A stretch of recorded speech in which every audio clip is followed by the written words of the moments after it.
Hello everyone, তোমাদের জন্য circle নিয়ে আজকে কথা বলতে চলে এসেছি আমি সামিউল আলী মৃদুল। আজকে আমরা দেখব ম্যাথের ফার্স্ট পেপারের চ্যাপ্টার 4, যেটা হচ্ছে সার্কেল। খুব গুরুত্বপূর্ণ একটা চ্যাপ্টার, কারণ এইটার উপরে ভিত্তি করে তোমার জন্য যদি তুমি এইগুলো সরলরেখার পরে তোমার যদি বৃত্তটা ক্লিয়ার থাকে, তাহলে তোমার জন্য সেকেন্ড পেপারে কনিক্স বোঝাটা একদম ইজি হয়ে যাবে। তবে এখানে গুরুত্বপূর্ণ যে জিনিসটাতে আমরা মিস করে ফেলি সেটা হচ্ছে এখানে শিফটিং নামে একটা জিনিস হয়। সার্কেলের একদম বেসিক কনসেপ্টই হচ্ছে যখন আমরা সূত্রটা নিয়ে আসি তখন ওইখানে শিফটিং বলে একটা জিনিস হয়। সেই শিফটিং জিনিসটা ঠিকমতো ক্লিয়ার করা থাকে না বলেই আমাদের হচ্ছে কনিক্সে যে কিছু ঝামেলা হয়। তো চলো আজকে আমরা শিফটিংটা দেখব এবং প্রত্যেকটা বৃত্ত আমরা কি করব, গ্রাফে এঁকে এঁকে দেখব যে সেগুলো কিভাবে কাজ করে। তাহলে আমাদের জন্য জিনিসগুলো ক্যাচ করা ইজি হবে। তো চলো শুরু করা যাক আজকের ভিডিও। তো দেখা যাচ্ছে যে আমরা কার্দেশীয় তলে একটা বৃত্ত এঁকেছি। বৃত্তটার মূল বিন্দুতে দেখা যাচ্ছে কেন্দ্রটা। আমরা ধরেই নিছি যে বৃত্তটা এমনভাবে আঁকা যে তার কেন্দ্রটা মূল বিন্দুতে অবস্থিত। তাহলে এই বৃত্তের জন্য দেখো তো আমরা বৃত্তের সংজ্ঞা হিসেবে কি জানি, যে কেন্দ্র থেকে প্রত্যেকটা বিন্দুর দূরত্ব সমান হবে। এখন আমরা হচ্ছে বৃত্তের একটা ইকুয়েশন ফর্ম করতে চাই। এখন তোমরা দেখতে পাচ্ছ যে এখানে একটা কার্ভ তৈরি হয়েছে। যখন তোমরা নর্মালি যে জিনিসগুলো নিয়ে কাজ করে অভ্যস্ত, সেটা হচ্ছে আগে সরলরেখা নিয়ে কাজ করে আসছি আমরা। সেইখানে সরলরেখার ভিতরে যেটা ছিল যে সেটা যদি ইকুয়েশন ফর্ম করতে হয় আমার জন্য দুইটা বিন্দু নিতে হতো। যে কোনো দুইটা বিন্দু তাদের হচ্ছে যোগফল, তাদের হচ্ছে যোগ করে তাদের হচ্ছে ঢাল বের করে নিলেই তোমার জন্য সরলরেখা ফর্ম করতে পারতাম। কিন্তু এটার জন্য কি করতে হবে, এটার জন্য কিভাবে আমরা এটার এটা ঢালই বা কি, এবং এটার ভিতরে তাহলে ইকুয়েশন দুইটা বিন্দু দিয়ে কীভাবে দেখাবো। এটার জন্য দুইটা বিন্দুর জন্য তোমাকে দেখাইতে হয় আসলে যে কোনো দুইটা বিন্দু, প্রথমত কেন্দ্র এবং অন্য আরেকটা বিন্দু। কারণ হচ্ছে কেন্দ্র থেকে আসলে প্রত্যেকটা বিন্দুর দূরত্ব সমান, এই কনসেপ্টটা তোমাকে ব্যবহার করতে হয়। তাহলে কেন্দ্র, এখানে যে কেন্দ্রটা আছে সেটা কত, 0 0, এখানে আছে 0 0, এবং এইখানে যে বাকি বিন্দুগুলো আছে লাল রেখা দিয়ে আমি হচ্ছে বৃত্তটাকে দেখাচ্ছি। তাহলে যে কোনো একটা বিন্দু, এই বিন্দুটার কথাই ধরো, যদি এটা হয় x1 y1, এই বিন্দুটাও হবে কি x2 y2। কিন্তু দেখো তো এই বিন্দু থেকে এই বিন্দুর যা দূরত্ব, এই বিন্দু থেকে এই বিন্দুর দূরত্ব সমান কেন? কারণ হচ্ছে এটা রেডিয়াস হিসেবে এটাকে আমরা আর দিয়ে প্রকাশ করি, রেডিয়াস। এখন যে জিনিসটা প্রত্যেক মুহূর্তে চেঞ্জ হতে থাকে, আমরা যখন সরল রেখার ক্ষেত্রে যখন আমরা কি নিয়ে কাজ করছিলাম, কি বলে এটাকে, লোকাস বা বাংলা কি বলে, সঞ্চারপথ। যখন আমরা সঞ্চারপথ বের করছিলাম, সঞ্চারপথের ভিতরে কি ছিল, যে জিনিসটা বারবার ভ্যারিয়েবল চেঞ্জ হচ্ছিল এবং প্রত্যেকটা যখন একই কোনো লোকাসের সংজ্ঞা যেটা ছিল আর কি, যে একটা নির্দিষ্ট বিন্দু, একটা নির্দিষ্ট সেট, বিন্দুগুলোর সেট যারা হচ্ছে কতিপয় শর্ত মেনে চলে। এটার জন্য কতিপয় শর্ত মেনে চলা বিন্দুটা হচ্ছে এক্স এবং ওয়াই। সেই বিন্দুটা কি করতেছে, এই নির্দিষ্ট বিন্দুটা থেকে একটা নির্দিষ্ট দূরত্ব বজায় রেখে চলতেছে। তাহলে এটাকে আমি এক্স ওয়াই ধরবো এবং এটাকে আমি 0 0 কেন্দ্র বলে ফেলতে পারি। তাহলে এখান থেকে লেখা যায় যে এই যে 0 0 বিন্দু থেকে যদি তুমি দূরত্ব হিসাব করো, তাহলে তোমাকে লিখতে হবে √, এই দূরত্বটাকে তো আমি আর দিয়ে প্রকাশ করতেছি যেহেতু এটা ব্যাসার্ধ। তাহলে এখানে হবে x - 0 whole square plus y - 0 whole square, root করলে হয়ে যাবে হচ্ছে r এর সমান। তাহলে এটাকে সংক্ষেপে কি লেখা যায়, x square plus y square equals to r square. আচ্ছা, এখন এই কাহিনী হচ্ছে এই পুরো বৃত্তটাই যদি এখানে না থেকে এটাকে আমি তুলে নিয়ে যে এখানে বসাই দিতাম, এখানে কি শিফট করতে হতো, তাহলে কিন্তু আমাকে দেখো তো, যদি বৃত্তের মূল বৈশিষ্ট্যটাই কি, বৃত্তের আকার আকৃতির কথা যদি চিন্তা করো, তাহলে ওর মূল বৈশিষ্ট্যটাই হচ্ছে ওর ব্যাসার্ধ দিয়ে বৃত্তটা কত বড় হচ্ছে না হচ্ছে সেটা নির্ধারণ করতেছি, এবং কেন্দ্র দিয়ে বৃত্তটা কতটুকু অংশ জুড়ে থাকবে সেটা আমরা হিসাব করতে পারি। যেমন এখান থেকে যদি আমি এই পুরো বৃত্তটাকে এখানে তুলে আনি, কি হবে, এই বিন্দুটা এখানে উঠে আসবে, এর থেকে বেশি আর কিছুই হবে না। এই বৃত্তটাকে যদি তুমি এখন এইখানে তুলে আনো, কি করতে হবে তোমাকে, শুধুমাত্র এইখানে যে কেন্দ্রটা ছিল কেন্দ্রটা তুলে এখানে বসায় দিতে হবে, তাহলেই হচ্ছে অন্য বিন্দুগুলো ওর সাথে সাথে চলে যাবে ওই জায়গায়। কিন্তু এই যে শিফটিংয়ের কাজটা করতে হবে, কেন্দ্র শিফটিংয়ের জিনিসটাই আমাকে এবার খেয়াল রাখতে হবে যে কেন্দ্র শিফটিং কীভাবে হয়। তার আগে সরলরেখার ভিতরে শিফটিং কীভাবে করে আসছি সেটা একটু দেখি। যেমন তুমি যখন x = y, এরকম একটা সমীকরণ, y = x, এই সমীকরণটা কীরকম দেখতে হয়, এই সমীকরণটা দেখতে, সরলরেখার সমীকরণটা দেখতে হচ্ছে এইরকম, তাই না? এটা হচ্ছে y = x। আচ্ছা, এখানে যদি তুমি আরেকটা সমীকরণ বের করো, y = 2x, দেখো x এর সামনে ওর ঢাল থাকে, y = mx + c, সূত্র আমরা জানি, সে x এর যে সহগ সেটা হচ্ছে ঢাল। তাহলে এখানে দেখা যাচ্ছে ঢাল 2, তার মানে এই রেখার থেকে নিশ্চয়ই ঢাল আরও বেশি হবে, অর্থাৎ হচ্ছে রেখাটা আরও বেশি খাড়া হবে। তখন রেখাটা দেখতে হবে কিরকম, এটা তো ছিল এরকম, তাহলে এবার দেখতে হবে মূল বিন্দুগামী অবশ্যই। রেখাটা মূল বিন্দুকে আমি এঁকে নিলাম, এরকম রেখাটা হবে, তার জন্য একটু ঢালটা বেশি হবে, তাই তো? আচ্ছা, এবার আমরা একটা কাজ করছি না, যে এখানে একটা প্লাস সি যদি বসাই দিতাম, তাহলে আমাকে কি করতে হতো? প্লাস সি না বসায় ধরো এখানে হচ্ছে +2 দিয়ে দিই, একটা মান দিয়ে দিই, একটা মানই বসাই, +2। তার মানে হচ্ছে আমাকে কি করতে হবে এবার? এমন একটা রেখা নিতে হবে যার ঢাল ওই রকমই খাড়া, কিন্তু এইরকমই খাড়া হবে, আগে যে রেখাটা আঁকছিলাম আমরা এইরকমই খাড়া হবে, কিন্তু সেই রেখাটার একটা বৈশিষ্ট্য কি হবে?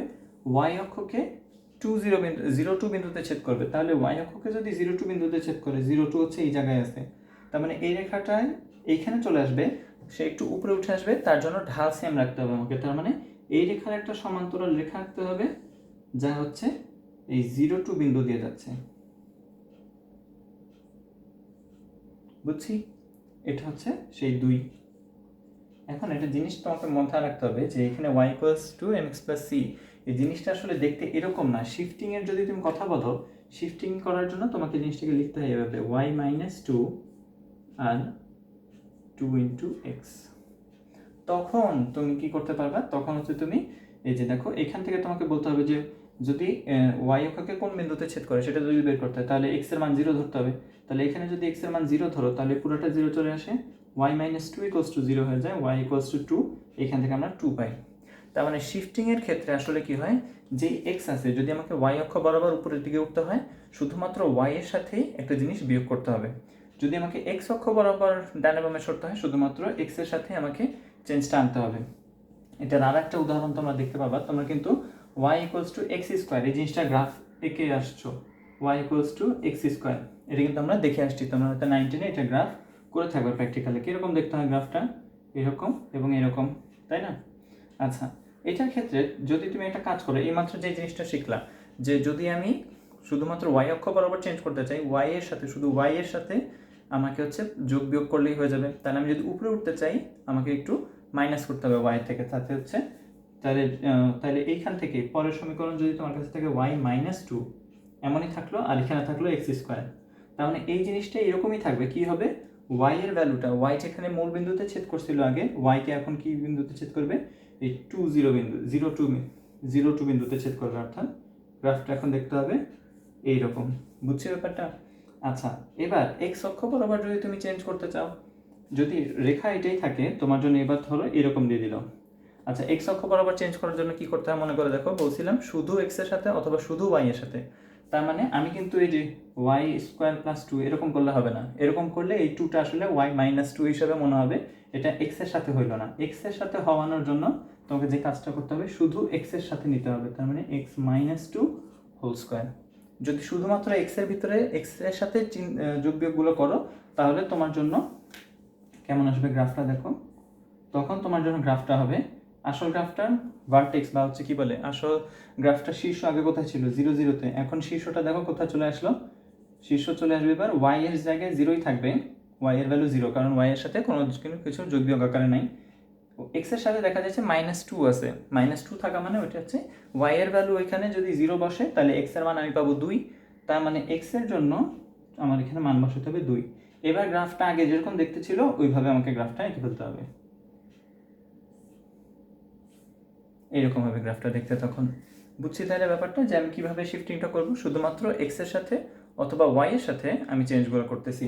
এখানে আসলে প্রত্যেকটা জায়গায় আমি কি চেঞ্জ করতেছিলাম খেয়াল করো তো, প্রত্যেকটা জায়গায় আমি শীর্ষবিন্দুগুলো চেঞ্জ করছি। শীর্ষবিন্দুকে ইংলিশে হচ্ছে ভার্টেক্স বলে। তার মানে এই ভার্টেক্সগুলো আমি প্রত্যেকটাতে চেঞ্জ যদি করতে চাই, যদি কোনো জায়গায় ভার্টেক্স চেঞ্জ করতে চাই, তাহলে শুধুমাত্র আমাকে কি নিয়ে কাজ করা লাগবে? শুধুমাত্র x এবং শুধুমাত্র y এর মধ্যে যদি আমি চেঞ্জ আনি, তাহলেই আমার জন্য ওইটার ভার্টেক্স চেঞ্জ হবে। কিংবা যদি মাত্র আমি একটা নির্দিষ্ট, এখানে কিন্তু ভার্টেক্স দিয়ে হিসাব করা হয়, এখানে যে আমি যে শিফটিংয়ের কাজটা করছি এটা হচ্ছে ভার্টেক্স দিয়ে করা হচ্ছে, সেই জন্য শুধুমাত্র শীর্ষটা চেঞ্জ হচ্ছে x অক্ষ বা y অক্ষ চেঞ্জের জন্য। আমি যদি বৃত্তকে শিফট করতে চাই, বৃত্তকে শিফট করার জন্য একটা বিন্দুকে চেঞ্জ করা যায়, সেটা হচ্ছে কেন্দ্রটা। তাহলে কেন্দ্র যেখানে যেটা ছিল আমার জন্য, সেই কেন্দ্রটা নিয়ে আমাকে কাজ করতে হবে শুধুমাত্র। দেখো তো, এটা তো গেল, এটা বুঝছি আই হোপ শিফটিংয়ের ব্যাপারটা। এইখানে কেন্দ্রটা দেখো, এই বিন্দুটার ক্ষেত্রে ধরো এইটার কেন্দ্র হচ্ছে HK দিয়ে প্রকাশ করতেছি, আমি এটা কেন্দ্রকে প্রকাশ করতেছি HK হিসেবে, x অক্ষ বা y অক্ষ, যে ভুজ হচ্ছে h আর কোটি হচ্ছে k। আচ্ছা, এইখানে যে বিন্দুটা ছিল সেই নির্দিষ্ট বিন্দুটা কি হবে? সেই নির্দিষ্ট বিন্দুটা হবে হচ্ছে তোমার জন্য XY, কারণ হচ্ছে ভ্যারিয়েবল যেটা থাকে সেটাকে আমরা XY ধরে নিই। তাহলে এইখানে যে বিন্দুটা আছে HK থেকে এই প্রত্যেকটা বিন্দুর দূরত্ব সমান, তাই তো? তাহলে ওইটার জন্য আমি কি লিখতে পারি, ওইখানে আমি হচ্ছে কি লিখবো, x minus H y minus K whole square equals to হবে আমার জন্য যে ব্যাসার্ধ আছে r। তার মানে এখান থেকে আমি যে সমীকরণ পাই সেটা হচ্ছে x minus H whole square y minus K whole square equals to r square.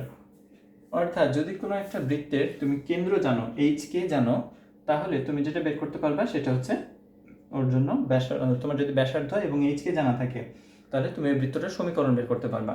এখন একটা জিনিস খেয়াল করো তো, আমি যে বলছিলাম যে আসলে এক্স এবং ওয়াই এর সাথে তুমি যে জিনিসগুলোকে চেঞ্জ করো সেটা দিয়ে হচ্ছে শিফটিংয়ের কাজটা হয়।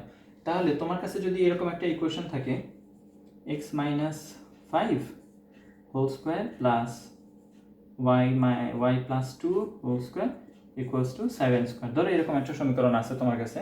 এখন এটার ক্ষেত্রে তোমাকে যদি যে জিনিসটা করতে বলবে যে তোমার যদি এটা কেন্দ্র বের করতে হয়, কেন্দ্র আমরা নর্মালি কি জানি, কেন্দ্র হচ্ছে আমার জন্য, কেন্দ্র যদি মূল বিন্দু হয় তাহলে বৃত্ত সমীকরণ দেখতে এইরকম X square plus Y square equals to R square. এটা হচ্ছে মূল বিন্দুতে কেন্দ্রে অবস্থিত এমন বৃত্ত সমীকরণ। মূল বিন্দুতে কেন হলো, কারণ দেখো এখানে এক্স এর সাথে কোনো কিছু যোগ বিয়োগ আকারে নেই, এখানে ওয়াই এর সাথে কোনো কিছু যোগ বিয়োগ আকারে নেই।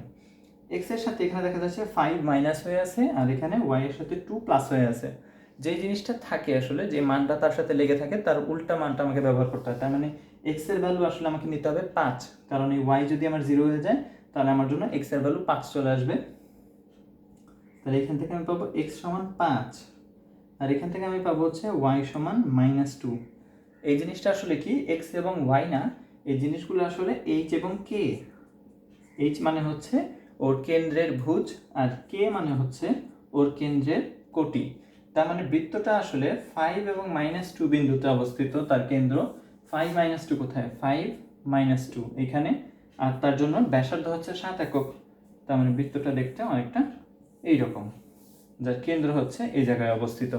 বুঝছি? তাহলে আমাকে যদি এখন তাহলে বৃত্তর সহজে যদি তোমাকে কি বের করতে বলে, যদি তোমাকে সরাসরি একটা সমীকরণ থেকে যদি তোমাকে বৃত্তের ইকুয়েশন বৃত্ত নির্ণয় করতে বলে আর কি, তাহলে তুমি যদি এই আকারে দেওয়া থাকে তাহলে তুমি কি করতে পারবে, এখান থেকে এইচ এবং কে হিসেবে এইচকে লিখে ফেললা 5 -2, তারপরে এখানে বসাই দিলে হয়ে গেল তোমার জন্য, সেটা তুমি গ্রাফে প্লট করলে এইভাবে। এটা হচ্ছে বৃত্তের ইকুয়েশন আমরা একটা পাইলাম, X minus H whole square plus Y minus K whole square equals to R square. এইটার একটা ইলাবোরেটেড ভার্সন আছে, এটা মানে সার্বজনীন না। এখানে একটা জিনিস খেয়াল রাখতে হবে যে একটা বৃত্তকে যদি তুমি এখানে নির্দিষ্ট করতে চাও তোমাকে 3টা জিনিস জানতে হবে, এইচ কে এবং আর। এই 3টা ভ্যালু দিয়ে তুমি একটা বৃত্তের সমীকরণকে রিপ্রেজেন্ট করতে পারতেছো। তোমাকে কিন্তু 3টা ভ্যালু জানতে হবে, এক্স এবং ওয়াই তো থাকবেই, তারা তো ভ্যারিয়েবল হিসেবে থাকবে, আর তোমার এইচ কে এবং আর এদের মান থাকতে হবে। সেই মানগুলো যদি তোমার জানা থাকে তাহলে হচ্ছে তুমি বৃত্তের ইকুয়েশন ফর্ম করতে পারবে। মনে রাখতে হবে বৃত্তের ক্ষেত্রে এটা একটা ম্যাজিক সংখ্যা হিসেবে বলা যায় 3। তুমি যদি যে কোনো না আসলে লাস্ট মোমেন্টে যে তুমি যদি 3টা ইনফরমেশন গ্যাদার করতে পারো তাহলে তোমার জন্য বৃত্তটা মিলানো ইজি হয়ে যাবে। বৃত্ত সমীকরণ বের করো, এইচ কে আর যদি তোমার কাছে থাকে তুমি পেয়ে যাবা এই সমীকরণ। আবার আমরা একটু পরে দেখবো যে আমার কাছে যদি অন্য 3টা ইনফরমেশন জিএফসি 3টা মান থাকে তাহলে আমি বৃত্তের ইকুয়েশন পাবো। আমরা আবার দেখবো যে বৃত্তের জন্য আমার যে কোনো 3টা বিন্দু যদি দেওয়া থাকে পরিধির উপরে আমরা বৃত্তটার জন্য তার আবার বৃত্তটার ইকুয়েশন বের করতে পারবো। দেখি তাহলে এটাকে ইলাবোরেট করে কি লেখা হয়। এটাকে ভেঙে লেখা যায় x square plus h square plus 2h plus 2hx, sorry minus 2hx, তারপরে y square plus k square minus 2ky equals to R square. তাহলে পরের লাইনটা হয় এরকম, x square plus Y square minus 2hx minus 2ky plus h square plus k square minus r square, এই যে আরটাকে এই পাশে নিয়ে আসছি ইকুয়ালস টু 0। এখন যেটা করা হয় সমীকরণটাকে দেখতে একটু সুন্দর বানানোর জন্য একটা জিনিস খেয়াল করো, যে কোনো এইচ কে এবং আর এই জিনিস 3টা জিনিস যদি প্রত্যেকের মান ধ্রুবক হয়, আমি কি বললাম যে তোমার বৃত্তের ইকুয়েশনের ভিতরে এদের মান জানতে হবে, তার মানে একটা নির্দিষ্ট বৃত্তের জন্য এইচ কে আর এদের ভ্যালু হচ্ছে ধ্রুবক। তাহলে এই 3জন মিলে আর একটা ধ্রুবক তৈরি করতে পারে না, সেই ধ্রুবককে বলা হয় সি। সমীকরণের ভিতরে এই মাইনাসগুলো দেখতে সুন্দর লাগতেছে না। মাইনাস দেখতে সুন্দর না লাগার জন্য কি করা হয়, মাইনাস কে সমান ধরা হয় জি, শুধুমাত্র জি। আর এখানে আরেকজন কে আছে, সরি এটা তো মাইনাস এইচ, এটা কি লিখলাম, মাইনাস এইচ সমান জি এবং মাইনাস কে সমান লেখা হয় এফ। অথবা তুমি বলতে পারো H equals minus G, K equals minus F. তাহলে এইখান থেকে সমীকরণটা এবার কেমন হয়ে যায়, x square plus Y square plus 2gx plus 2fy plus C equals to 0। এটা হচ্ছে বৃত্তের জন্য আদর্শ সমীকরণ। বৃত্তের এই আদর্শ সমীকরণের মধ্যে ভ্যারিয়েবলগুলো চিহ্নিত করো তো। এই যে একটা জি, একটা এফ, সরি ভ্যারিয়েবল বলতেছি, কনস্ট্যান্টগুলো একটা নির্দিষ্ট বৃত্তের জন্য কনস্ট্যান্ট হচ্ছে জি, এফ এবং সি। তার মানে এই বৃত্তের ক্ষেত্রে তুমি যদি জি, এফ এবং সি এর ভ্যালু জানো, তুমি পেয়ে যাবে হচ্ছে বৃত্তের আদর্শ সমীকরণটা, মানে বৃত্তের হচ্ছে নর্মাল ইকুয়েশনটা, ঢালাও ইকুয়েশন। আর এটা হচ্ছে দেখো ব্র্যাকেটের ভিতরে কেন্দ্র আর ব্যাসার্ধ এখানে স্পষ্ট দেওয়া থাকে, এখানে কেন্দ্র ব্যাসার্ধ স্পষ্ট দেওয়া থাকে না। এখান থেকে আমরা কেন্দ্র ব্যাসার্ধটা একটু বের করি। আচ্ছা খেয়াল করো তো, আমরা সি সমান আসলে প্রথমে কি পাইছি দেখো তো, সি কিসের সমান লিখছি, H square plus k square minus r square, এটা সমান ধরে নিছি হচ্ছে সি। তাহলে তোমাকে যদি এবার বের করতে বলা হয় যে ব্যাসার্ধ কত, তুমি কি করবে তাহলে, ব্যাসার্ধ সমান তুমি লিখবে হচ্ছে আর সমান আসবে H square plus k square minus C. এখন একটা আমাকে কথা বলো তো, যে H square plus k square plus minus C যেটা আছে, এখন এইচ সমান তো মাইনাস জি, আবার কে সমান হচ্ছে মাইনাস এফ। এখন যদি আমি উভয় পক্ষকে বর্গ করে বলি, তাহলে এটাকে যদি তুমি বর্গ করো কি আসবে, এইচ স্কোয়ার সমান জি স্কোয়ার, মাইনাসটা উঠে যাবে, এটাকে বর্গ করলে লেখা যাবে কে স্কোয়ার সমান এফ স্কোয়ার। তাহলে এইখান থেকে তুমি পেয়ে যাচ্ছ ব্যাসার্ধটা কিভাবে, g square plus f square minus c. কারণ আমরা যখন ব্যাসার্ধটা বের করি, আমরা ব্যাসার্ধ বের করতে চাই কোথায়, যখন আমার কাছে যে আগে যে ইকুয়েশনটা দেওয়া ছিল H minus K whole square K minus sorry X minus H whole square plus Y minus K whole square equals to R square, ওইখানে কিন্তু সমান চিহ্নের ওই পাশে আর আমার জন্য দেওয়াই ছিল ব্যাসার্ধ। আমরা নর্মালি ওখানে ব্যাসার্ধটা বোঝা যায়, কিন্তু এই সমীকরণের জন্য ব্যাসার্ধটা এখানে ক্লিয়ার না। ব্যাসার্ধ বের করার জন্য আমাকে কি ইউজ করতে পারি, আমরা জিএফসি, এই তিনটে জিনিস আমার কাছে দেওয়া থাকে এটা নির্দিষ্ট সমীকরণের জন্য। ওইখান থেকে যদি তুমি ব্যাসার্ধ বের করতে চাও, তাহলে তোমাকে জিএফসি এই যে বসাই দিলে তুমি পেয়ে যাবে হচ্ছে ওর জন্য ব্যাসার্ধ আর। আচ্ছা এইখান থেকে এখন এই জি এবং এফ এর মান কিভাবে বের করব, দেখো এখানে আছে হচ্ছে 2g, তাই তো, এক্স এর সহগ যেটা আছে সেটা হচ্ছে 2g, এক্স এর সহগ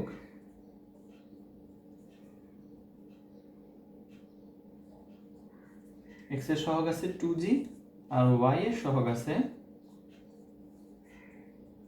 2f।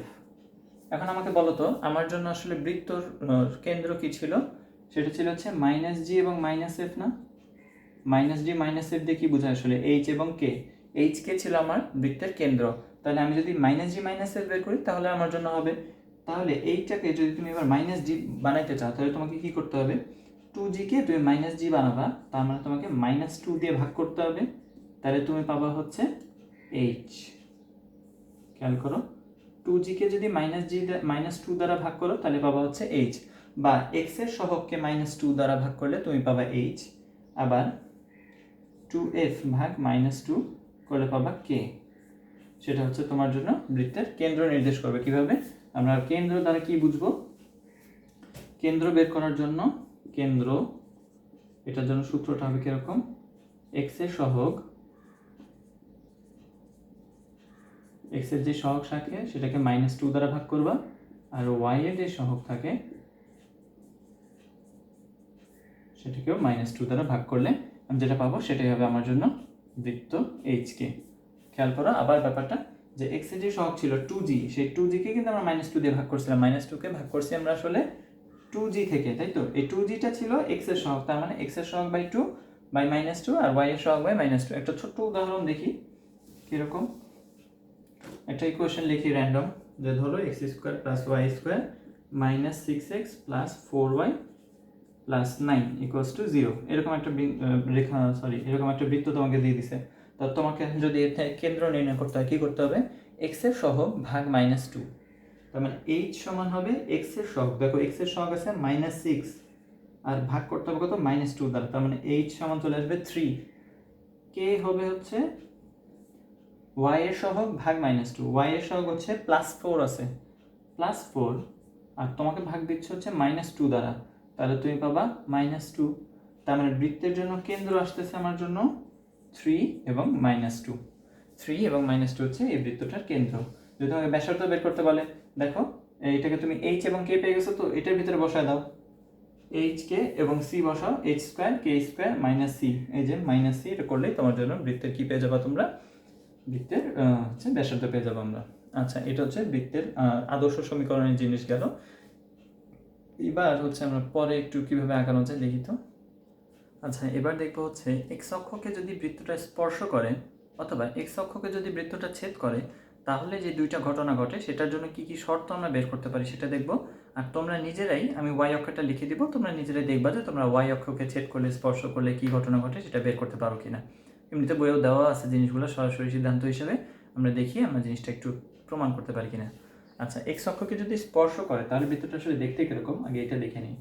এক্স অক্ষকে স্পর্শ করার বৃত্ত দেখতে হবে এক্স অক্ষে যে কোনো একটা বিন্দু, ধরো এখানে স্পর্শ করছে, তার মানে স্পর্শ করা বলতে বোঝানো হচ্ছে যে একটা বিন্দুই শুধুমাত্র টাচ করে থাকবে। আর এইখান থেকে আর একটা বৈশিষ্ট্য হবে হচ্ছে যে বিন্দুটা হচ্ছে কি করছে, ছেদ করছে। ছেদ করছে বলতে আমরা বুঝবো যে দুইটা বিন্দুতে সে হচ্ছে ছেদ করে আছে, আর স্পর্শ বলতে শুধুমাত্র একটা বিন্দু এক্স অক্ষের সাথে লেগে আছে। আচ্ছা, একটা বিন্দু এক্স অক্ষের সাথে লেগে আছে, এরকম একটা ব্যাপার। আচ্ছা, শুধুমাত্র যদি ছেদের কথা যদি আমি ধরি, সরি, প্রথমে যদি আমরা বলি হচ্ছে স্পর্শ করার কথা, এটা হচ্ছে স্পর্শ করছে বা টাচ করছে। টাচ করলে কি হবে সেটা দেখি। টাচ করার অর্থ হচ্ছে এই বিন্দুতে কি ওয়াই এর ভ্যালু 0 না, কারণ এই বিন্দুটা হয়তো এক্স 0 কিছু একটা, হয়তো এটা 3 0 অথবা 5 0, তার মানে ওইখানে এক্স অক্ষের উপর যে কোনো ওয়াই এর ভ্যালু 0 চলে আসে। তাহলে আমার যে মূল ইকুয়েশনটা ছিল, মূল ইকুয়েশনটা কি ছিল, x² + y² + 2gx + 2fy + c = 0। এই পুরোটার ভিতরে আমার y এর ভ্যালু যদি আমি 0 বসাই দিই, তাহলে ওই বিন্দুটা আমি নির্ণয় করতে পারবো, ওইটার জন্য ভুজ। তাহলে y এর ভ্যালু 0, তার মানে এইটা 0 চলে আসবে, এই পুরো টার্মটা 0 চলে আসবে। এই দুইজন যদি 0 চলে আসে, আমার জন্য সমীকরণ অবশিষ্ট থাকে x² + 2gx + c = 0। আচ্ছা, দেখো তো, এটা একটা দ্বিঘাত সমীকরণ। এখন আমরা জানি যে কোনো একটা দ্বিঘাত সমীকরণে যদি মাত্র একটা সমাধান থাকে, একটা দ্বিঘাত সমীকরণে যদি একটা সমাধান থাকে, তাহলে সেইখানে এই যে d বা হচ্ছে b² - 4ac, এটা সমান কত হয়, ডিটারমিনেন্ট বা হচ্ছে এই নির্ণায়ক বা এই দ্বিঘাত সমীকরণের নির্ণায়ক আমরা জানি b² - 4ac। যদি আমার একটা মাত্র সমাধান থাকে, আমরা দেখতেছি যদি টাচ করছে, এটার মানে হচ্ছে ওখানে x এর একটা মাত্র ভ্যালু আছে।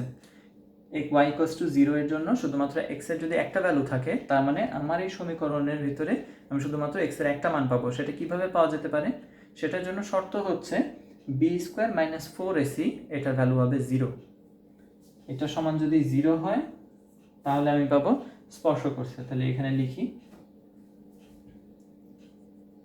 x অক্ষকে স্পর্শ করলে, x অক্ষকে স্পর্শ করলে আমরা পাবো হচ্ছে, জানি b² - 4ac সমান হবে 0। এটা হচ্ছে শর্ত, হ্যাঁ, শর্ত অথবা সিদ্ধান্ত। যদি তোমাকে বলে দেয় যে একটা বৃত্ত দেওয়া আছে, সেটা x অক্ষকে স্পর্শ করেছে, তাহলে তুমি যে শর্তটা সরাসরি বলতে পারবে, সেটা আমরা নির্ণয় করতেছি।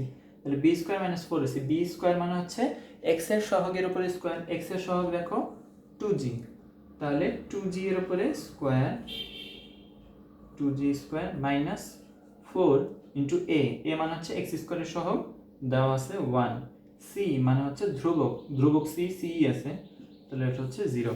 এখান থেকে তাহলে আমি পাচ্ছি হচ্ছে 4g² - 4c = 0, 4 4 কাটা, আর c ওই পাশে পাঠিয়ে দিই, তার মানে g² = যদি c হয়, তোমার যে কোনো সমীকরণ যদি তোমাকে দেওয়া থাকে, সেখানে যদি তুমি দেখো যে g² = c, তুমি বলতে পারবা যে সেই সমীকরণটা হচ্ছে বা সেই বৃত্তটা হচ্ছে x অক্ষকে স্পর্শ করে আছে। অনুরূপভাবে যদি তোমাকে বলে দেয় যে বৃত্তটা x অক্ষকে স্পর্শ করে আছে, তখন তুমি বলতে পারবা যে ওই সমীকরণে অবশ্যই g² = c হবে। তাহলে অনুরূপভাবে যদি তুমি যদি y অক্ষের ক্ষেত্রে স্পর্শকের জিনিসটা নিয়ে আসো, y এর জন্য শর্তটা হবে y অক্ষের স্পর্শক, y অক্ষকে স্পর্শ করলে, স্পর্শ করার শর্ত দেখি, স্পর্শ করার শর্ত হবে হচ্ছে g square equals to c, guess করতে পারতেছে, এটা হবে হচ্ছে f square equals to c. এটার জন্য শর্ত হবে আমার জন্য কি, f square equals to c করলে আমি পেয়ে যাব যে ওইটা হচ্ছে ওয়াই অক্ষকে স্পর্শ করে আছে। এবার একটা কথা বলো তো আমাকে, যে যদি বৃত্তটা এক্স অক্ষ এবং ওয়াই অক্ষ উভয়কে স্পর্শ করে থাকে, বৃত্তটা দেখতে কিরকম হবে? বৃত্তটা দেখতে হবে এইরকম, এরকম একটা বৃত্ত, যে হচ্ছে এক্স অক্ষকে একটা বিন্দুতে স্পর্শ করে আছে, ওয়াই অক্ষকে একটা বিন্দুতে স্পর্শ করে আছে। এই ধরনের বৃত্তের জন্য আমার যে সমীকরণ হবে, এইটাও সত্যি হবে, এইটাও সত্যি হবে। এখানে দেখো কমন যে জিনিসটা আছে সেটা হচ্ছে সি। তাহলে সি সমান আমি বলতে পারবো জি স্কোয়ার, যেহেতু এক্স অক্ষকে স্পর্শ করতে পারে, আবার যেহেতু ওয়াই অক্ষকে স্পর্শ করে, আমি জানি সি সমান হয় এফ স্কোয়ার। তার মানে যে সমীকরণে g square equals to c equals to f square পাওয়া যায়, সেটা হচ্ছে উভয় অক্ষকে স্পর্শ করে আছে। শর্তটা পাইছি। এবার যদি ভুলেও যাই শর্ত, কি করব, ওয়াই এর ভ্যালু 0 বসাই দিব, তারপর যে সিদ্ধান্তে আসে সেটাই হচ্ছে আমার জন্য অ্যান্সার। এটা হচ্ছে উভয় অক্ষকে স্পর্শ করলে, উভয় অক্ষকে স্পর্শ, বুঝছি। তাহলে উভয় অক্ষকে স্পর্শ করলে, এক্স অক্ষকে স্পর্শ করলে g square equals to c, ও হচ্ছে ওয়াই অক্ষকে স্পর্শ করলে f square equals to c, আর হচ্ছে যদি উভয় অক্ষকে স্পর্শ করে তাহলে g square equals to c equals to f square. আমরা হচ্ছে এবার পরের পার্টে চলে যাই। তোমরা হয়তো খেয়াল করেছো যে একটু আগে এখন তখন যে কথা বলতেছিলাম, আমার হঠাৎ করে তোমার ক্যামেরার হচ্ছে এই পাশের অংশ বা স্ক্রিনের এই পাশের অংশটা কিছু ভার্টিক্যাল লাইন দিয়ে ভরে যাচ্ছিল, রে দিয়ে। এটা হচ্ছে আমার ফ্রন্ট ক্যামেরার কিছু সমস্যার জন্য এতক্ষণ শ্যুট করা হলো ফ্রন্ট ক্যামেরা দিয়ে, আবার এখন আমাকে ব্যাক ক্যামেরাতে সুইচ করতে হচ্ছে। আচ্ছা, তো যেটাতে আমরা ছিলাম, যেটা নিয়ে কথা বলতেছিলাম, যে এক্স অক্ষকে স্পর্শ এবং ছেদের কথা। ছেদ করলে কি হবে সেটা এবার দেখবো। স্পর্শ কিন্তু আমরা করে ফেলছি। স্পর্শ করার জন্য এক্স এর শুধুমাত্র একটা মান হয়, যে কারণে আমার B X square minus 4ac equals to আমি 0 বলছি। আচ্ছা, যদি এবার এই একই সমীকরণ, যে সমীকরণ পর্যন্ত আমরা আসছিলাম, যে ওয়াই স্কোয়ার প্লাস হচ্ছে X square plus 2gx plus C equals to 0, এই সমীকরণের ভিতরে আমার যদি এক্স এর দুইটা ভ্যালু জানতে হয়, তার মানে আমার জন্য কি হবে এবার ডিটারমিনেন্টের আমি হচ্ছে দুইটা বাস্তব ভ্যালু চাই, যেটা হচ্ছে ছিল আমার জন্য B square minus 4ac। B square minus 4ac এর যদি তুমি বাস্তব ভ্যালু চাও, তোমাকে কি করতে হবে, এটা সমান ধরতে হবে, ডি সমান হবে, কখনোই 0 হতে পারবে না, ডি সমান অবশ্যই 0 থেকে বড় হবে, তাই তো? আচ্ছা, 0 থেকে যদি বড় হয় তাহলে কিভাবে আনা যায় সমীকরণটাকে? আচ্ছা, এটা শর্ত আনা যাচ্ছে না। আমরা ধরে নিই যে দুইটা ভ্যালু 0 থেকে, তার মানে এক্স এর আমি দুইটা ভ্যালু পাবো, তাই তো? এবার যে কাজটা করা যায় সেটা হচ্ছে, আমাকে হচ্ছে এক্স এর দুইটা মান বের করতে হবে। আসলে আমরা জানি যে এক্স এর দুইটা মান বের হবে, আমরা সেই দুইটা মান কি কি সেটা এবার বের করব। আচ্ছা, এইখান থেকে দুইটা মান বের করা খুবই কঠিন। তুমি যদি মাইনাস বি প্লাস মাইনাস যে ওই জিনিসটা নিয়ে আসো, তাহলে কি হবে, তাহলে খুব সম্ভবত হবে কিনা একটু ট্রাই করে দেখতে হবে আমাদের। Very easy. আমরা যে কাজটা করতে পারি, যে সরাসরি হচ্ছে আমরা যে ফর্মুলাটা ইউজ করবো সেটা হচ্ছে minus B plus minus root over B square minus 4ac by কি ছিল আমাদের জন্য, টুয়াইস এ, তাই তো? আচ্ছা, তোমাকে যদি এখন প্রথমে এক্স এর একটা ভ্যালু বের করতে হয়, প্লাস দিয়ে আমরা মানটা বসাই, মাইনাস বি এর জায়গায় আছে আমার জন্য 2g plus root over B square minus 4ac। B square minus 4ac already আমরা এটা করে আসছি একটু আগে, এটা ছিল। তারপরে নিচে হচ্ছে আমার জন্য শুধু 2, কারণ হচ্ছে a এর মান 1। আচ্ছা, আর x2 সমান আমার জন্য ছিল minus 2g minus root over 4g x square 4g square minus 4ac by হচ্ছে কত, বাই 2। এবার হচ্ছে 2। আচ্ছা, এই দুইটা জিনিস এখন আমাকে কি করতে হবে বলো তো? আমি যদি এখানে আসলে নির্ণয় করার, মানে এটা করার উদ্দেশ্য হচ্ছে যে এক্স অক্ষকে ছেদ যদি করে, যদি বিন্দুটা এক্স অক্ষকে ছেদ করে, তাহলে এক্স অক্ষ থেকে কি পরিমাণ অংশ কেটে নেয় সেটা আমি নির্ণয় করতে চাই। এক্স অক্ষ থেকে কেটে নেওয়া অংশ দেখো তো এইটুক না? এই কেটে নেওয়া অংশটা আসলে কি, যদি এটার ভ্যালু হয় 30 আর এটা যদি হয় আমার 70, তাহলে এই কেটে নেওয়া অংশটার দৈর্ঘ্য কত হবে আমার, 7 - 3, তাই তো? বা হচ্ছে এই যে ভুজ দুইটা আমি পাবো x1 এবং y1, সরি x1 এবং x2, x1 এবং x2 এর মধ্যবর্তী দূরত্বটাই হবে আমার জন্য কি হবে, আমার জন্য তাদের হচ্ছে কি বলে, x অক্ষের কর্তৃত অংশ। তাহলে এই যে x1 এবং x1 এবং x2 এদের হচ্ছে দূরত্ব বের করি, বা হচ্ছে এদেরকে বিয়োগ করে দিই। x1 বিয়োগ x2 করলে যেটা পাওয়া যায়, তোমরা পাবা হচ্ছে এখান থেকে আসবে হচ্ছে 4g² মাইনাস 4c। হ্যাঁ, এটাই হবে তোমার জন্য দূরত্ব। হিসাব করে দেখো কি হবে, যে এইখানে যখন তুমি -2 নিয়ে চলে আসো, এখানে যখন x1 আসে আর যদি x2 আসো, x2 এর আগে একটা মাইনাস বসায় নিছো তুমি, তাহলে এটা হয়ে যাবে প্লাস আর এটা হয়ে যাবে প্লাস। তাহলে দেখো তো এখানে -2g আর এখানে +2g কাটা, এইখানে আছে 4g এবং 4g² - 4ac, এখানেও একই জিনিস। তার মানে এইখানে যে জিনিসটা আছে সেটা হচ্ছে এমন একটা ব্যাপার যে ধরো p/2 আর আমি আসলে নিচে আরেকটা যোগ করতেছি p/2, তাহলে তোমার জন্য থাকে কি, শুধু থাকে p। আচ্ছা, সেই পিটাই আসলে কি ছিল, এই অংশটাকে আমি p বলতেছিলাম, তাহলে এই p সমানই লিখছি আমরা √4d² - 4ac। এটা হচ্ছে আমার জন্য x অক্ষের কর্তিত অংশ, x অক্ষের কর্তিত অংশ। এই কর্তিত অংশ তোমাকে হচ্ছে পজিটিভ ভ্যালু দিবে না, তোমাকে নেগেটিভ ভ্যালুও দিবে না, তোমাকে সবসময় একটা মডুলাস ভ্যালু দিবে, কারণ এই কর্তিত অংশটা এই পাশ থেকেও হতে পারে, কারণ বৃত্তটা দেখতে যদি এরকম হয় তাহলে এখানে মাইনাস আসবে মান, এখানে প্লাস আসবে মান, দূরত্ব সেভাবে নির্ণয় করতে হবে। কিন্তু আমরা আসলে এইভাবে যদি তুমি করতে চাও x1 আর x2 এর মান বের করে যদি তুমি বের করো তাহলে করতে পারো। আর যদি তোমার x অক্ষের কর্তিত অংশই বের করতে হয়, আমরা অন্যভাবে করতে পারি। x অক্ষের কর্তিত অংশ এই যে ডেল x সমান আমরা পাচ্ছি হচ্ছে √4 বের করে আনি, 4 বের করে আনলে হয় 2 আর এখানে হয় g² - c। তার মানে এই x অক্ষের কর্তিত অংশ হচ্ছে 2√g² - c, 2√g² - c। আচ্ছা, তাহলে f এর জন্য কি হবে, ডেল f হবে 2√f² - c। সরি, এটা ডেল y, বা হচ্ছে যদি y অক্ষের কর্তিত অংশ বলে তাহলে হচ্ছে f² - c আনতে হবে। এবার একটা জিনিস খেয়াল করো, তুমি আসলে এইখান থেকেও একটা শর্ত আনতে পারো স্পর্শকের জন্য। যখন একটা বৃত্ত কোনো একটা অক্ষকে স্পর্শ করে, এখানে স্পর্শ করছে, তাহলে বলো তো x অক্ষ থেকে কি পরিমাণ অংশ সে কেটে নিছে? সে কোনো অংশই কেটে নিতে পারেনি, তার জন্য কর্তিত অংশের দৈর্ঘ্য হচ্ছে 0। তাহলে আমি কি পাচ্ছি, যে যদি তোমাকে বৃত্তটা স্পর্শ করে, তাহলে আমি পাবো হচ্ছে কর্তিত অংশের মান 0 সমান √2g² - c। এইখান থেকে দেখো তো পরের লাইনটা আনা যায়, এই 2 বাদ চলে গেল, রুট তুলে দিলাম, তুমি শুধুমাত্র লিখতে পারো g² = c, যেটা আমরা আগেও প্রমাণ করছি। তার মানে শুধুমাত্র আমার এটা প্রমাণ করলেই হয়তো যে তাদের মধ্যবর্তী দূরত্ব হচ্ছে x1 এবং x2 এর দূরত্ব হবে হচ্ছে তোমার জন্য কি √2√g² - c। এবং এইটা যদি এই ছেদ অংশটা যদি 0 হয় তাহলে সেটাকে আমরা বলতে পারি যে ওটা হচ্ছে স্পর্শ করে আছে। স্পর্শ যদি করে তাহলে হচ্ছে তোমার কর্তিত অংশ দৈর্ঘ্য 0 বসাইছি, সূত্রটা বসাইছি 2√g² - c। পরের লাইনে হচ্ছে তুমি ওই যোগ বিয়োগ গুণ ভাগ করে তুমি পাচ্ছ যে g² = c, যেটা আমরা আগেও শর্ত প্রমাণ করে আসছি। এই হচ্ছে ছিল তোমার জন্য। আর অনুরূপভাবে এখানে যদি g বসাও তুমি পাবা হচ্ছে f² = c। আচ্ছা, এবার যেই ঘটনা ঘটাইতে হবে তোমাদেরকে, এবার আমরা একটা কাজ করি, সেটা হচ্ছে যদি আমাকে দুইটা ব্যাসের প্রান্ত বিন্দু দিয়ে দেয়, আমি কিভাবে বৃত্ত নির্ণয় করতে পারি সেটা দেখি। আমরা সরল রেখায় সঞ্চার পথের ভিতরে এরকম একটা ম্যাথ করে আসছিলাম, ওটাকে একটু ভালোভাবে বৃত্তর মতন করে বোঝার চেষ্টা করি। আচ্ছা, যদি তোমাকে দুইটা ব্যাসের প্রান্ত বিন্দু দিয়ে দেয়, তার মানে হচ্ছে এমন একটা বৃত্ত আছে যার প্রান্ত বিন্দু হচ্ছে দুইটা এরকম। এখন এইখান থেকে আমাকে যে সিদ্ধান্ত আসতে হবে যে এই বিন্দুটা হচ্ছে x1 y1 আর এই বিন্দুটা হচ্ছে x2 y2।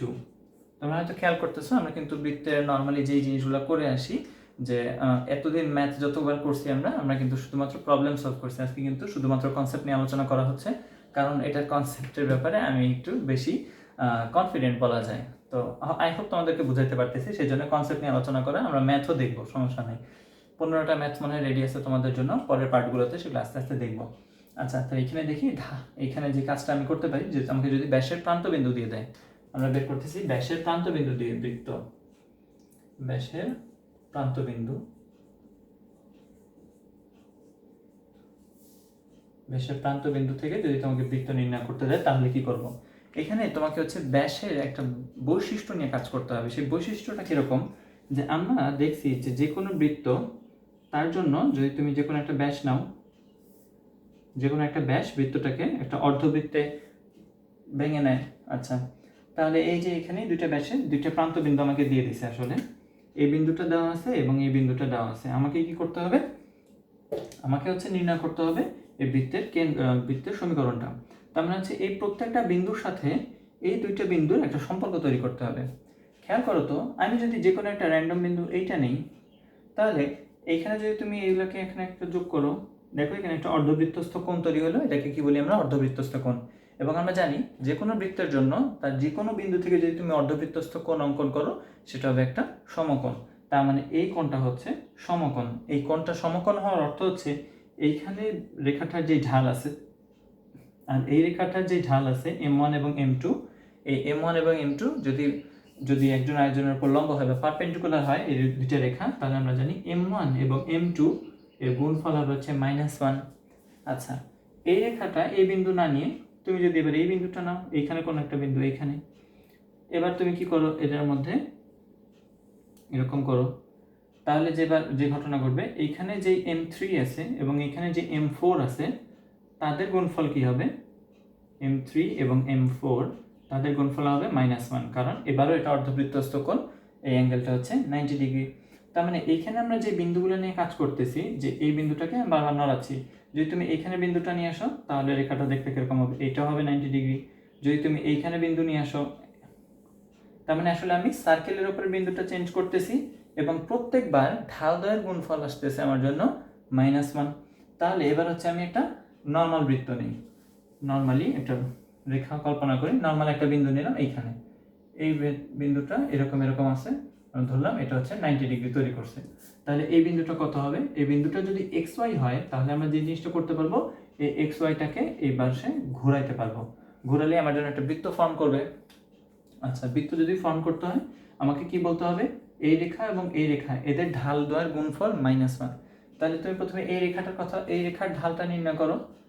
যদি এখানে আছে x1 y1 আর এটা হচ্ছে xy, এটা হচ্ছে xy, এটা xy y1, x1 y1, তাহলে আমার জন্য রেখার ঢাল হবে x x1 আর উপরে থাকবে হচ্ছে y y1। এটা হচ্ছে এই রেখার ঢাল। দেখো y আর x আছে ওই বিন্দুটা এবং y1 x1 এই বিন্দুটা আছে, এটার সাথে গুণ করতে হবে আমার কি, এই রেখার ঢাল। তাহলে xy এবং x2 y2, তাহলে আমার জন্য কি আসবে, y y2 x x2 equals to কি হবে, -1। এবার কিছু ছোটখাটো ক্যালকুলেশন, উপরের লবগুলোকে একসাথে লেখা হয় y y2, আর তোমাকে এই পাশে হচ্ছে এই দুইটা গুণ করে সামনে একটা মাইনাস চলে আসে, x x1 আর x x2। এটাকে এবার পুরোটা এই পাশে নিয়ে চলে আসো, তাহলে x x1 into x x2 plus y y1 into y y2 equals to আসবে 0। অর্থাৎ তোমার জন্য ভ্যারিয়েবল কোনগুলো এই পুরো সমীকরণের ভিতরে খেয়াল করো, x1 x2 y1 y2, এবং তোমাকে যদি দুইটা ব্যাসের প্রান্ত বিন্দু দিয়ে দেয়, তাহলে তোমাকে কিন্তু x1 x2 এবং y1 y2 এই দুইটা জিনিসই দেওয়া থাকবে। ওইখানে তুমি এই সমীকরণের ভিতরে যদি তুমি মান বসায় দাও, তাহলে তোমার জন্য কি পেয়ে যাচ্ছ, তুমি এর বৃত্তের সমীকরণ পেয়ে যাবা। একটা জিনিস খেয়াল রাখতে হবে, এই বৃত্তের সমীকরণের ক্ষেত্রে এই পাশটা 0 থাকে এবং এখানে কোনো ধ্রুবক থাকে না, ধ্রুবক তৈরি হয় পরে তৈরি হবে, এগুলোকে গুণ করলে পরে ধ্রুবক বের হয়, কিন্তু আলাদাভাবে কোনো ধ্রুবক থাকে না। যদি ভুলে যাও, এই সূত্র যদি মনে না থাকে, তাহলে এই যে এইভাবে করবা, যে কোনো একটা বিন্দুকে xy ধরে নিবা, তারপর ঢাল দুইটা বের করবা, দুইটা ঢাল বের করবা, তারপর ঢাল দ্বয়ের গুণফল -1 বলে দিলে তুমি ওই বৃত্তের জন্য সমীকরণ পেয়ে যাবে, অ্যাজ সিম্পল অ্যাজ দ্যাট। এবার হচ্ছে তাহলে আমরা পরে দেখি কি দেখা যায়। এবার আমরা দেখব যে দুইটা বৃত্ত যদি পরস্পরকে স্পর্শ করে, তারা কতভাবে স্পর্শ করতে পারে এবং তার সাথে কি কি স্পর্শক তৈরি হয়, এবং আরও একটা জিনিস সেটা হচ্ছে যে কয়টা স্পর্শক তৈরি সেটা খেয়াল করব, এবং হচ্ছে সেইখান থেকে আমরা নির্ণয় করতে যাব যে আসলে শর্তগুলা কি কি দুইটা বৃত্ত পরস্পর স্পর্শ করার। আর স্পর্শকগুলো হচ্ছে এই আলোচনায় না, এটা 4.2 এর ভিতরে পড়ে, 4.1 নিয়ে আমি হচ্ছে প্রথমে ইন্ট্রোডাকশন দিব আজকে। আচ্ছা, তাহলে দুইটা বৃত্ত যদি ধরো, দুইটা পাশাপাশি বৃত্ত দুইটা বহিস্থভাবে স্পর্শ করছে, হ্যাঁ, বৃত্তের সমীকরণ যখন লেখা হয়, বৃত্তের সমীকরণকে এইভাবে দেওয়া হয়, c = 0। এটা দিয়ে আমরা বুঝবো এটা একটা বৃত্তের সমীকরণ, c1 দিয়ে বুঝবো প্রথম বৃত্ত, c2 দিয়ে বুঝবো দ্বিতীয় বৃত্ত সমীকরণ, হ্যাঁ। আচ্ছা, তাহলে আমাকে এখন দুইটা বৃত্ত দিয়ে দিছে, যে দুইটা বৃত্তের হচ্ছে দুইটা ব্যাসার্ধ, দুইটা বিন্দুর কোথায় আছে, দুইটা বিন্দু আছে এই বিন্দুতে, তারা হচ্ছে স্পর্শ করছে, একটা বিন্দুতে স্পর্শ করছে। আর এখানে হচ্ছে আরেকজনের কেন্দ্র আছে, তাই তো? আচ্ছা, এবার আমাকে যে কাজটা করতে হবে, আমাকে হচ্ছে যে দুইটা বিন্দু, এটাকে বলা হয় বহিঃস্পর্শ করা। বহিঃস্পর্শের জন্য সূত্র লিখতে হবে। বহিঃস্পর্শ করলে কি শর্তটা খেয়াল দেখো তো। এখানে একটা গুরুত্বপূর্ণ জিনিস হচ্ছে যে এইখানে যে ব্যাসার্ধটা আছে সেটা হচ্ছে R1, আর এই ব্যাসার্ধটাকে আমি বলতে পারি R2, তাই তো? R1 এবং R2, এবং এই কেন্দ্রদ্বয়ের যে দূরত্ব আছে সেই কেন্দ্রদ্বয়ের দূরত্বকে আমি বলতেছি C1 C2, যেহেতু এই কেন্দ্রটা হচ্ছে C1 আর এই কেন্দ্রটা হচ্ছে C2, সার্কেল 1 এর কেন্দ্র, সার্কেল 2 এর কেন্দ্র C1 C2। তাহলে এই C1 C2 দূরত্বটা কি এই পুরোটুক, আর R1 হচ্ছে এইটুকু, আর R2 হচ্ছে এই অংশটুকু। তাহলে এখানে দেখো তো এই মধ্যবর্তী দূরত্বটা আসলে কিসের সমান? দুইজনের ব্যাসার্ধের যোগফল R1 প্লাস R2। তার মানে তোমাকে যদি R1 প্লাস R2 দিয়ে দেয়, বা তোমাকে দুইটা বৃত্ত দিয়ে দেয়, তারপর বলে যে ওরা কিভাবে স্পর্শ করলো না কি করলো, আদৌ বহিঃস্পর্শ করলো না অন্তঃস্পর্শ, যদি বহিঃস্পর্শ করতে হয় তাহলে কি করতে হবে?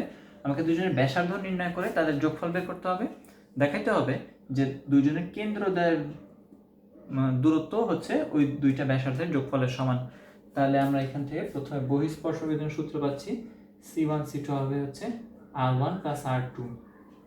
আচ্ছা, এবার যদি এরা বহিঃস্পর্শ না করে, আচ্ছা এখানে স্পর্শক কোনটা কি কি হবে একটু খেয়াল রাখতে হবে। এখানে আবার একে দেখাই, যদি দুইটা বৃত্ত বহিঃস্পর্শ করে, এর বহিঃস্পর্শ বলতে আমরা ধরে নিচ্ছি যে ওদের স্পর্শক, হ্যাঁ ওদের হচ্ছে কি বলে কমন স্পর্শক, সাধারণ স্পর্শক মনে হয় এই বরাবর একটা আছে, হ্যাঁ এটা হচ্ছে একটা সাধারণ স্পর্শক।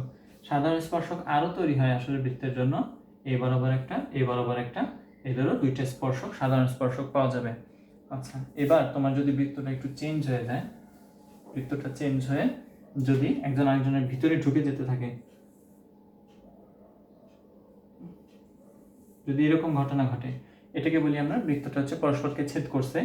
তাহলে বৃত্ত যদি পরস্পরকে ছেদ করে তাহলে এই যে দুইটা ছেদবিন্দু পাওয়া যায়, এই দুইটা ছেদবিন্দুর জন্য একটা ঘটনা ঘটে, সেটা আমরা পরেরটাতে দেখবো। আসলে আমরা এবার অন্তঃস্পর্শক দেখতে চাচ্ছি। অন্তঃস্পর্শক মানে হচ্ছে বড় বৃত্ত থাকবে এরকম, ছোট একটা পিচ্ছি বৃত্ত আর ভিতরে থাকবে। এখন এদের কেন্দ্র নিয়ে একটু ঝামেলা হয়ে যায় বোঝাটা, যে এর কেন্দ্র আছে হচ্ছে ধরো এইখানে বড় বৃত্তের কেন্দ্র, এটাকে বলছি যে C1, আর ছোট বৃত্তের কেন্দ্র দেখো এখানে কোথাও আছে C2। আচ্ছা, এবার দুজনের ব্যাসার্ধ দ্বয়ের মধ্যে সম্পর্ক তৈরি করব দূরত্ব দিয়ে।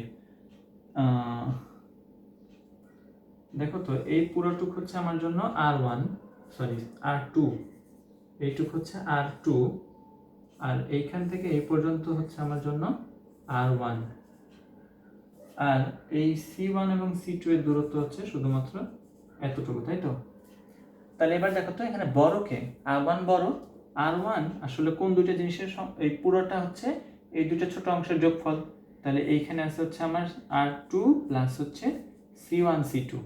তাহলে C1 C2 সমান কি বলতে পারি? R1 minus R2।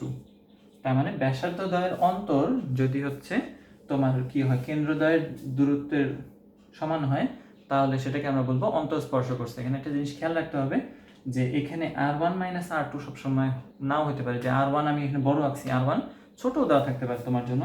তোমাকে এখানে নিতে হবে দুইটা জিনিসের অন্তর। আমি কিন্তু এর জন্য বিয়োগফল বলি না, আমি বলছি অন্তর। দুইটা জিনিসের যে ডিফারেন্স আছে, দুইটা ব্যাসার্ধের 2-3 হতে পারে, 5-3 হতে পারে।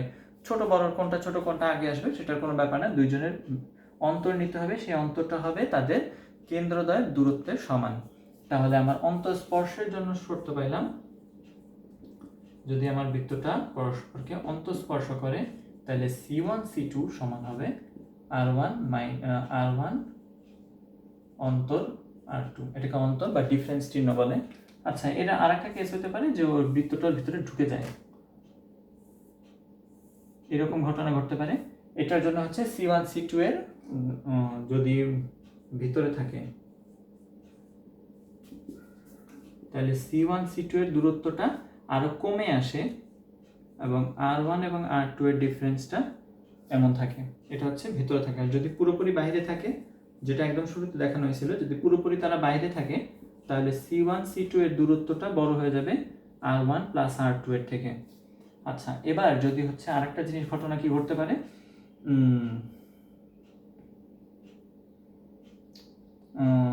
আর কিছু না, এটা ঘটতে পারে। আর হচ্ছে এবার যদি ছেদ করে, ছেদ করার জন্য একটা শর্ত আছে, এটা মনে পড়তেছে না, দেখি চিত্র এঁকে বুঝতে পারি কিনা। আচ্ছা, এটার জন্য কেন্দ্রদ্বয়ের দূরত্ব হচ্ছে এটা, হ্যাঁ, এটা হচ্ছে C1 এবং C2, কেন্দ্রদ্বয়ের দূরত্ব এটা, এই পর্যন্ত হচ্ছে আমার এটা, আর এটা হচ্ছে এটা, তাহলে এটা হচ্ছে R1, এটা হচ্ছে R2, এটা হচ্ছে C1 C2। আচ্ছা, C1 C2, তাহলে আমার জন্য কি হবে, এদের যোগফল ছেদ বিন্দু, এখান থেকে যে শর্তটা আমরা পাই যে C1 C2 এর দূরত্বটা R1 প্লাস R2 এর থেকে এরকম হবে। যদি এই শর্ত হয় তাহলে আমরা সেটাকে বলবো ছেদ করছে।